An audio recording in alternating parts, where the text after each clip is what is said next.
You know when something totally unexpected happens and your entire world just shatters and everything changes? Well, I've never shared this story, so I'm going to share it.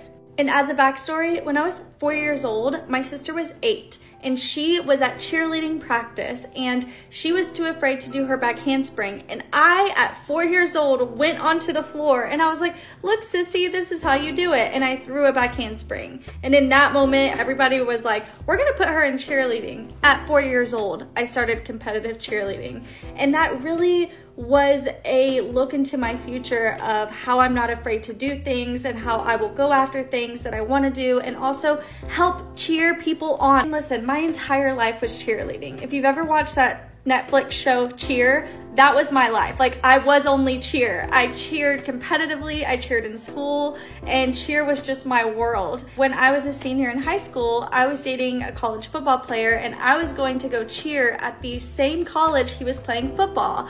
And it was just gonna be so great. It was like all I could think about, and I wanted to open up a cheerleading gym one day, and I just knew that this is what I wanted to do with my life. And I broke my foot senior year. I all of a sudden was no longer going to cheer in college. It was just like this moment in my life where I finally kind of just stopped and I was like, what do I want to do? Like, what am I doing? What more is there? What else is there out there? Because obviously what I thought was going to be my life is no longer my life. So it like really opened my eyes to start actually dreaming. Also, that boyfriend is now an ex-boyfriend, and I met my amazing husband, so I'm also super grateful that I did not end up cheering at that college. But I didn't know what I wanted to do with my life. So there was like all of this figuring out I had to do, and I did all of these different jobs. I'm gonna have to talk about my whole journey with my careers and like how I ended up in New Orleans, how I ended up doing acting. But that moment when my entire reality shifted and everything I thought I knew about myself and my future was just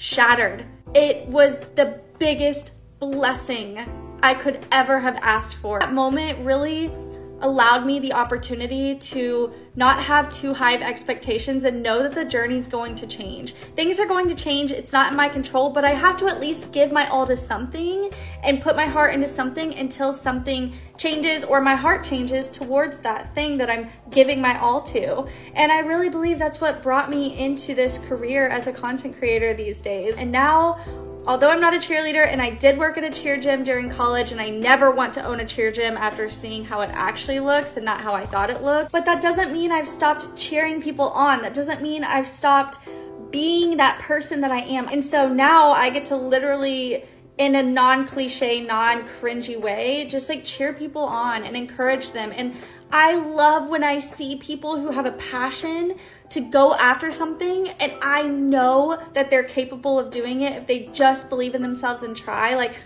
working with content creators is one of my favorite things in the whole world. So I am kind of being a cheerleader still. I'm just cheering people on in the digital world because it's not a cheer gym, but I'm still able to bring myself to this world. So thank y'all for being here.